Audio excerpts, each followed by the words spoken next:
नमस्कार, आप देख रहे हैं टाइम्स नाउ भारत। मैं हूं आपके साथ श्वेता श्रीवास्तव। देश के कई शहरों में जुमे की नमाज के बाद अब एक्शन जारी है। प्रयागराज से लेकर सहारनपुर, रांची, हावड़ा तक प्रशासन का एक्शन चल रहा है। आरोपियों के घरों पर बुलडोजर की कार्रवाई हो रही है और इस बीच पुलिस ने प्रयागराज हिंसा पर एक बड़ा खुलासा भी किया है। पुलिस ने कहा कि यह हिंसा सुनियोजित थी, बच्चों को ढाल की तरह इस्तेमाल किया गया, जिसके बाद सवाल ये कि हिंसा के लिए इस तरह की गुरिल्ला तकनीक का इस्तेमाल क्यों किया गया। हिंसा का ये गुरिल्ला मॉडल क्या है, इन तमाम सवालों के जवाब हम आपको देंगे, लेकिन उससे पहले हम आपको दिखाते हैं देश की 50 बड़ी खबरें बिल्कुल नए अंदाज में। कानून व्यवस्था को लेकर सीएम योगी की हाई लेवल मीटिंग, यूपी के सभी डीजीपी एसपी मीटिंग में जुड़े, एडीजी लॉ एंड ऑर्डर भी मीटिंग में शामिल। वही उपद्रवियों से वसूला जाएगा नुकसान, ये निर्देश साफ साफ इस बैठक में दिए गए। प्रयागराज में वसूली का नोटिस भी भेजा गया। साजिशकर्ताओं की अवैध कमाई की होगी जांच, अवैध टैक्सी स्टैंड, रिक्शा स्टैंड संचालित न होने का आदेश। सीएम योगी ने कहा दंगाइयों की जल्द गिरफ्तारी होगी, एनएसए गैंगस्टर एक्ट के तहत कार्रवाई की जाएगी। सीएम योगी आदित्यनाथ का ट्वीट, का हम एक लोकतांत्रिक देश के नागरिक, माहौल बिगाड़ने की मंशा कामयाब नहीं होगी। प्रयागराज हिंसा का मास्टरमाइंड जावेद अहमद गिरफ्तार, बेटी और पत्नी भी हिरासत में, जावेद के मोबाइल फोन से भड़काऊ कंटेंट मिला था। कानपुर हिंसा पर सीएम योगी, सख्त उपद्रवियों की अवैध संपत्तियों पर चला बुलडोजर, कानपुर और प्रयागराज समेत कई जिलों में बुलडोजर की कार्रवाई तेज। हिंसा के बाद एक्शन में यूपी प्रशासन, अब तक 255 लोग गिरफ्तार, प्रयागराज में 68 और हाथरस में 50 लोगों को किया गया अरेस्ट, कुल 13 एफआईआर दर्ज। सहारनपुर से हिंसा का नया सीसीटीवी फुटेज सामने आया, उपद्रवी दुकान में तोड़फोड़ करते देखे जा रहे हैं, साथ ही दुकानदार की पिटाई भी की। सहारनपुर में उपद्रवियों के घर चला बुलडोजर, मंडी थाना इलाके में कार्रवाई, आरोपी रईस और मुजम्मिल के घर भी बुलडोजर चला। रांची हिंसा मामले में मुख्यमंत्री हेमंत सोरेन ने जांच के आदेश दिए, 2 सदस्यीय कमेटी गठित की गई, 1 सप्ताह में सरकार को रिपोर्ट सौंपी जाएगी।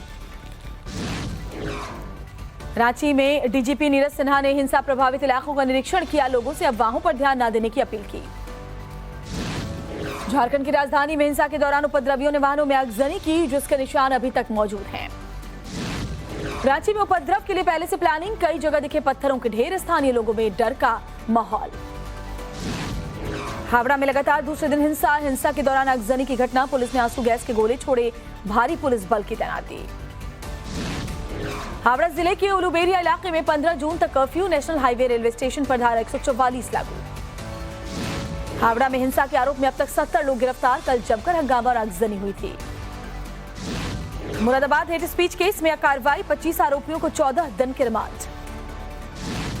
मुर्शिदाबाद के बेलडागा में इंटरनेट सेवा बंद, हावड़ा में हुई हिंसा के बाद फैसला लिया गया।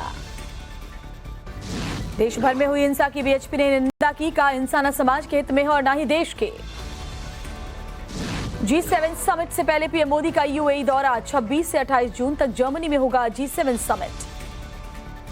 गृह मंत्री अमित शाह ने दमनदीव में बीजेपी कार्यकर्ताओं के साथ बैठक की, गोवा के सीएम भी बैठक में शामिल हुए। बैठक में सीमा सुरक्षा, बुनियादी ढांचा और परिवहन पर भी चर्चा, साथ ही उद्योगों से जुड़े विभिन्न मुद्दों पर बात हुई। 13 देशों के मिशन प्रमुखों से मिले जेपी नड्डा, चौथे दौर की मुलाकात हुई, पार्टी मुख्यालय में बैठक हुई।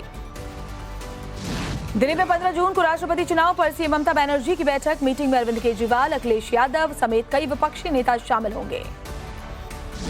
कल देश भर में प्रेस कॉन्फ्रेंस करेगी कांग्रेस पार्टी, सोनिया, राहुल गांधी को ईडी का समन का मामला, कांग्रेस के वरिष्ठ नेताओं पर जनता तक सही जानकारी पहुंचाने की जिम्मेदारी। कुलदीप बिश्नोई कांग्रेस से निष्कासित, राज्यसभा में क्रॉस वोटिंग का आरोप, सोनिया गांधी ने सभी पदों से हटाया। बीजेपी नेता मोहित कंबोज को बीएमसी ने जारी किया नोटिस, फ्लैट्स में अनाधिकृत निर्माण कराने का आरोप, 7 दिनों का वक्त दिया गया। सेना प्रमुख जनरल मनोज पांडे ने उत्तराखंड हिमाचल के फॉरवर्ड एरिया का किया दौरा, कमांडर से सुरक्षा स्थिति के बारे में ली जानकारी, मनोबल के लिए सराहना की। जम्मू कश्मीर के पुलवामा में सुरक्षा बलों और आतंकियों में मुठभेड़, 1 आतंकी ढेर, पुलिस और सुरक्षा बलों की कार्रवाई जारी। मध्य प्रदेश के ग्वालियर में थाने से भागा रेप का आरोपी टॉयलेट करने के बहाने पुलिस जवान को चकमा देकर भागा। हालांकि 7 घंटे बाद फिर से गिरफ्तार किया गया। जम्मू कश्मीर के उधमपुर में फर्नीचर फैक्ट्री में आग लग गई। दमकल की गाड़ियों ने आग पर काबू पाया। रोहिणी के ब्रह्म शक्ति अस्पताल में आग लगी। ऑक्सीजन सप्लाई कटने से एक मरीज की मौत, मामले में एफआईआर दर्ज। दौसा में थर्मोकोल फैक्ट्री में आग लग गई। फैक्ट्री में 6 मजदूरों के फंसे होने की आशंका। 20 गाड़ियां आग की लपटों को बुझाने की कोशिश करती हुई नजर आई। राजस्थान के कोटा में दबंगों ने बारात में हंगामा किया। जाति सूचक शब्द कहे। पीड़ित पक्ष ने 21 लोगों के खिलाफ शिकायत दर्ज करवाई। छत्तीसगढ़ के जांजगीर में बोरवेल में गिरा 10 साल का बच्चा। बच्चे को बचाने के लिए रेस्क्यू का ऑपरेशन जारी है। पाइप के जरिए और राहुल को ऑक्सीजन दी जा रही है। तमिलनाडु के विरुधुनगर में नर्सिंग कॉलेज के चेयरमैन पर छात्रा से दुर्व्यवहार का आरोप। छात्रों ने कॉलेज के बाहर प्रदर्शन किया। लुधियाना में बैंक डकैती गिरोह का भंडाफोड़, 3 आरोपी गिरफ्तार। जोधपुर में अवैध हथियारों पर एक्शन, 5 पिस्टल और कारतूस के साथ तस्कर गिरफ्तार। मध्य प्रदेश से हो रही थी हथियारों की तस्करी। एयरफोर्स पुलिस थाना टीम ने कार्रवाई की। नवी मुंबई में इमारत की लगातार 5 फ्लोर की गिरी छत, एक शख्स की मौत, 2 लोग घायल। रेस्क्यू ऑपरेशन जारी। दूसरे T20 से पहले प्रैक्टिस करती दिखी टीम इंडिया। कल कटक में खेला जाएगा दूसरा T20 match. Norway chess tournament में तीसरे स्थान पर है विश्वनाथन आनंद। आखिरी राउंड में नॉर्वे के खिलाड़ी आर्यन तारी को मात देकर जीत दर्ज की। 6 वर्षीय भारतीय ग्रैंड मास्टर प्रज्ञानानंद ने मचाया धमाल, जीता 9वें शतरंज ओपन का खिताब।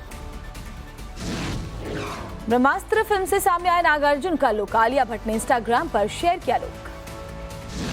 OTT पर बोले पंकज त्रिपाठी का डिजिटल प्लेटफॉर्म पहले होता तो मुझे 47 साल का लंबा इंतजार नहीं करना पड़ता। मनीष मल्होत्रा ने नीतू कपूर के साथ किया द पंजाबन सॉन्ग पर डांस। करण जौहर ने किया वीडियो पर रिएक्ट। पहले दिन ही सुस्त पड़ी नुसरत भरूचा की जनहित में जारी। सिर्फ 43 लाख रुपए ही फिल्म का बिजनेस रहा। महिमा चौधरी ने कैंसर जर्नी में बताया संजय दत्त को इंस्पिरेशन। बोली उनकी कहानी ने मुझे इंस्पायर किया है। अल्लू अर्जुन के खिलाफ दर्ज हुई एफआईआर। एजुकेशनल इंस्टीट्यूशन के एड में भ्रामक और गलत जानकारी देने का आरोप। हैदराबाद में famous fashion designer Pratyusha Garimella ने आत्महत्या की। बंजारा हिल्स में संदिग्ध मौत का मामला दर्ज, कार्रवाई जारी।